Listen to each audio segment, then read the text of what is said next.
Hello மக்களே, welcome to our channel.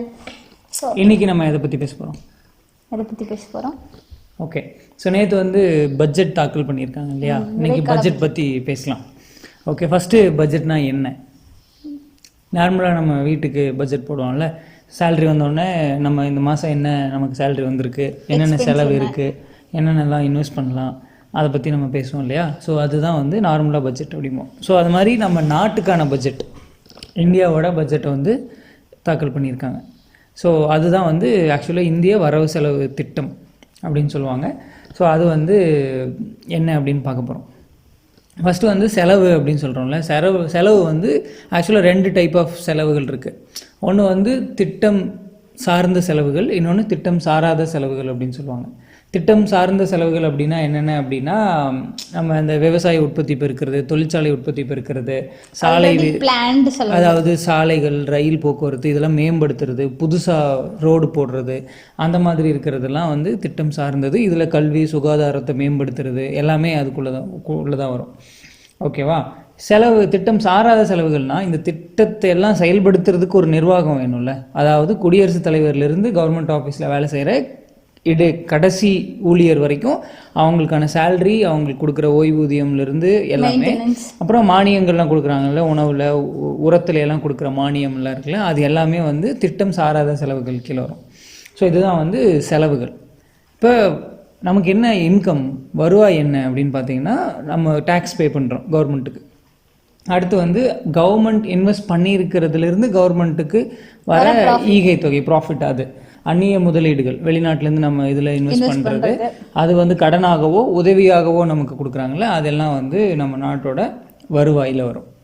ஓகேவா? So இதுதான் வந்து ஓவராலாக பட்ஜெட் அப்படின்னா என்ன அப்படிங்கிறதுக்கான விளக்கம். ஸோ இப்போ வந்து நேற்று நிர்மலா சீதாராமன் அவர்கள் வந்து நம்ம இந்தியாவோட பட்ஜெட்டை வந்து தாக்கல் பண்ணியிருக்காங்க. கரெக்டாக 2024-2025 ஃபினான்ஷியல் இயர் அப்படின்னா ஃபஸ்ட்டு ஏப்ரல் 1 மார்ச் 31 வரைக்கும் இருக்கிறது தான் இந்தியாவில் ஃபினான்ஷியல் இயர் அப்படின்னு கன்சிடர் பண்ணுவோம். ஓகேவா? அது நிதியாண்டு அப்படின்னு சொல்லுவோம். ஸோ இந்த நிதியாண்டுக்கான இடைக்கால பட்ஜெட் சொல்லியிருக்காங்க. ஏன் அதை இடைக்காலம் அப்படின்னு சொல்கிறேன்னா, நமக்கு எலெக்ஷன் வரப்போகுது இல்லையா? எலெக்ஷன் வந்து இப்போ மே ஜூனில் வர மாதிரி இருக்குது. அதனால் இப்போ வந்து இந்த பீரியடுக்கான பட்ஜெட்டை மட்டும் அவங்க தாக்கல் பண்ணியிருக்காங்க. ஸோ அதனால் அதை வந்து இடைக்கால பட்ஜெட் அப்படின்னு சொல்லுவோம். ஸோ நம்மளோட ஃபினான்ஸ் மினிஸ்டர் தான் வந்து நிர்மலா சீதாராமன். ஸோ ஏன் நிர்மலா சீதாராமன் இந்த பட்ஜெட்டு 2024 இடைக்கால பட்ஜெட்லாம் பற்றி பார்க்குறதுக்கு முன்னாடி நிர்மலா சீதாராமனை பற்றியான ஒரு சின்ன ஹைலைட்டான விஷயம் வந்து என்ன அப்படின்னா, அவங்க வந்து நம்ம இந்தியாவோட 20வது நிதியமைச்சர். இதுக்கு முன்னாடி இந்திரா காந்திக்கு அப்புறமா நம்மளோட பட்ஜெட்டை தாக்கல் பண்ண 2வது பெண் நிதியமைச்சர் வந்து இவங்க தான் அப்படின்ற ஒரு சிறப்பு அம்சம் வந்து இவங்களுக்கு இருக்குது. அதுக்கப்புறமா இந்திரா காந்தி இருக்கும்போது கூட இந்திரா காந்தி வந்து ஒரு ஃபுல் டைமாக ஃபினான்ஸ் மினிஸ்டராக இல்லை, பட் இவங்க வந்து ஒரு ஃபுல் டைம் ஃபினான்ஸ் மினிஸ்டராக இருக்காங்க. இவங்க வந்து பொருளாதாரம் பேக்ரவுண்ட்லேருந்து தான் வந்திருக்காங்களே, பொருளாதாரம் படித்த ஒரு ஃபினான்ஸ் மினிஸ்டர். அதெல்லாம் தாண்டி தமிழ்நாட்டில் இருந்து போன 6வது நிதியமைச்சர் வந்து இவங்க தான் அப்படின்ற ஒரு மேலும் ஒரு சிறப்பு வந்து இருக்குது. எல்லாத்தையும் விட ஒரு ஹைலைட் வந்து என்ன அப்படின்னா, இது வரைக்கும் பட்ஜெட் தாக்கல் பண்ணதுலேயே அதிக முறை பட்ஜெட் தாக்கல் பண்ணது யாருன்னா மொரார்ஜி தேசாய். அவர் வந்து 10 டைம் வந்து பட்ஜெட்டை தாக்கல் பண்ணியிருக்காங்க. அவங்களுக்கு அடுத்தபடியாக நம்மளோட நிர்மலா சீதாராமன் வந்து 6வது முறையாக நேற்றுக்கு இடைக்கால பட்ஜெட்டை வந்து தாக்கல் பண்ணியிருக்காங்க. So she is very talented. So இப்போ நிர்மலா சீதாராமன் நேற்று அறிவித்த பட்ஜெட்டில் வந்து என்னென்ன சிறப்பு அம்சங்கள் வந்து இருக்குது, என்னென்ன சொல்லுது அந்த பட்ஜெட் அப்படின்றத வந்து நம்ம பார்க்கலாம். ஓகே, ஸோ இப்போ வந்து பட்ஜெட்டோட சிறப்பு அம்சங்கள் என்னென்னு பார்ப்போம். அடுத்த 5 வருஷத்தில் கிராமப்புறங்களில் 2 கோடி வீடுகள் கட்டித்தரப்படும் அப்படின்னு ஒரு உறுதி கொடுத்துருக்காங்க. அப்புறம் வீட்டோட மொட்டை மாடியில் வந்து நம்ம சோலார் அமைச்சோம் அப்படின்னா 300 யூனிட் வரைக்கும் கரண்ட் வந்து ஃப்ரீன்னு சொல்லியிருக்காங்க. ஸோ நாடு முழுவதும் கூடுதலாக மருத்துவக் கல்லூரிகள் அமைப்பது தொடர்பாக குழுக்கள் அமைக்கப்படும் அப்படின்னு சொல்லியிருக்காங்க. கர்ப்பப்பை புற்றுநோய் தடுக்க தடுப்பூசிகள் போடப்படும் இலவசமாக அப்படின்னு சொல்லியிருக்காங்க. இன்றைக்கி கூட ஒரு லேட்டஸ்ட் நியூஸில் ஒரு பாலிவுட் ஆக்டர் வந்து இதனால இறந்துருக்காங்க, ஆக்ட்ரஸ் இல்லையா? ஸோ அவங்க இறந்துருக்காங்க. ஸோ இது வந்து கவர்மெண்ட் வந்து கர்ப்பப்பை புற்றுநோய் தடுக்க இலவச தடுப்பூசிகள் அறிமுகப்படுத்தப்படும்ங்கிற மாதிரி போட்டிருக்காங்க. ஊட்டச்சத்து குறைபாடுகளை சரி செய்ய ஆப் வந்து வெளியிடுவோங்கிற மாதிரி சொல்லியிருக்காங்க. Mobile app. ஆராய்ச்சிக்கான ஊக்குவிப்பு தொகையாக 1 லட்சம் கோடி நிதி ஒதுக்கப்படும். பால் உற்பத்தியை அதிகரிக்க புதிய திட்டங்கள் செயல்படுத்தப்படும் சொல்லியிருக்காங்க. முக்கியமான பாயிண்ட் பார்த்தீங்கன்னா, நாடு முழுவதும் மின்சார வாகனங்களுக்கான பேட்டரி சார்ஜிங் மையங்கள் அறிமுகப்படுத்தப்படும். ஈவியை வந்து எல்லாரும் இப்போ ப்ரொமோட் பண்ணிட்டு இருக்காங்க இல்லையா? ஸோ சார்ஜிங் ஸ்டேஷன்ஸ் வந்து நிறையா வந்து இவங்க அதிகரிக்கப்படும்ங்கிற மாதிரி சொல்லியிருக்காங்க. அப்புறம் தொழில்நுட்பம் சார்ந்த ஆராய்ச்சி திட்டங்களை ஊக்குவிக்க 1 லட்சம் கோடி நிதி ஒதுக்கப்படும் சொல்லியிருக்காங்க. 40,000 சாதாரண ரயில் பெட்டிகளை வந்து இந்த வந்தே பாரத் ரயில் பெட்டிகளாக தரம் உயர்த்தப்படும் அப்படின்னு வாக்குறுதி கொடுத்துருக்காங்க. தொழில் தொடங்க வட்டியில்லா கடன் வழங்குவதற்காக 1 லட்சம் கோடியில் புதிய நிதியம் அமைக்கப்படும் அப்படின்னு சொல்லியிருக்காங்க. நடுத்தர வர்க்கத்திற்கான வீட்டு வசதி திட்டம் அறிமுகப்படுத்தப்படும் அப்படின்னு சொல்லியிருக்காங்க. 3 சரக்கு பொருளாதார ரயில்வே வழித்தடம் விரைவில் அமைக்கப்படும் அப்படின்னு சொல்றாங்க. இது ஒரு முக்கியமான பாயிண்ட். லட்சத்தீவில் சுற்றுலா உட்கட்டமைப்பு வசதிகள் வலுப்படுத்த நடவடிக்கை எடுக்கப்படும்.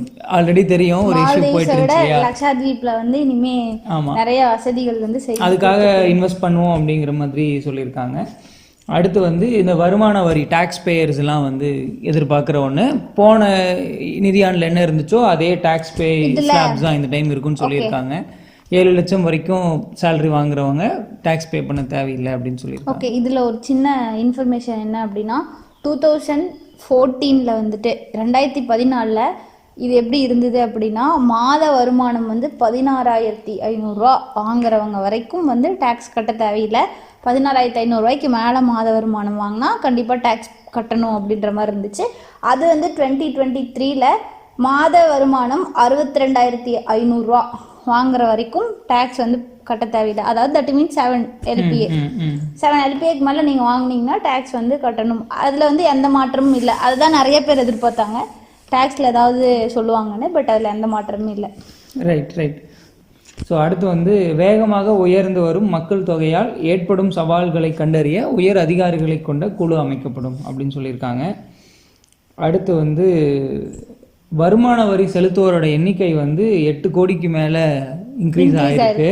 இது வந்து நாட்டோட நேரடி வருவாயை வந்து எப்பவுமே இல்லாத அளவுக்கு அதிகரிச்சிருக்கு அப்படின்னு சொல்லி ஒரு பாசிட்டிவ் இது கொடுத்துருக்காங்க. ஸோ மெட்ரோ ரயில்கள் வந்து பெருநகரங்களில் செயல்படுத்தப்படும் அப்படின்னு சொல்லியிருக்காங்க. விமான நிலையங்களோட எண்ணிக்கை வந்து இப்போ இருக்கிறத விட இரட்டிப்பாக்குவோம் அப்படின்னு சொல்லியிருக்காங்க. விவசாயத்துறையில் கூடுதல் முதலீடு செய்ய அரசு தயார் அப்படிங்கிற மாதிரி அறிக்கை சொல்லியிருக்காங்க. ஸோ இதெல்லாம் தான் வந்து இந்த பட்ஜெட்டோட முக்கிய அம்சங்களாக இருக்குது. ஓகே, ஸோ நிர்மலா சீதாராமன் தாக்கல் பண்ண இந்த பட்ஜெட் 2024 பற்றி நம்மளோட பிரைம் மினிஸ்டர் வந்து என்ன சொல்லியிருக்காரு அப்படின்னா, இந்த பட்ஜெட் 2024 4 தூண்களாக அமைஞ்சது வந்து என்னென்ன அப்படின்னா, ஒரு நாட்டோட இளைஞர்கள், பெண்கள், ஏழைகள், அப்புறமா விவசாயிகள், இந்த 4 தூண்களுக்கும் தான் நாங்கள் வந்து இந்த பட்ஜெட் 2024 வந்துட்டு இம்பார்ட்டன்ஸ் வந்து கொடுத்துருக்கோம் அப்படின்னு சொல்லி நம்ம பிரைம் மினிஸ்டர் வந்து சொல்லியிருக்காரு. ஸோ எனிஹவ் எதிர்பார்த்த அளவுக்கு பட்ஜெட் வந்து இருக்கலாம், இல்லாமையும் இருக்கலாம். உங்களோட கருத்துக்களை கமெண்ட்ஸில் சொல்லுங்கள். தேங்க்ஸ் ஃபார் வாட்சிங். தேங்க்யூ.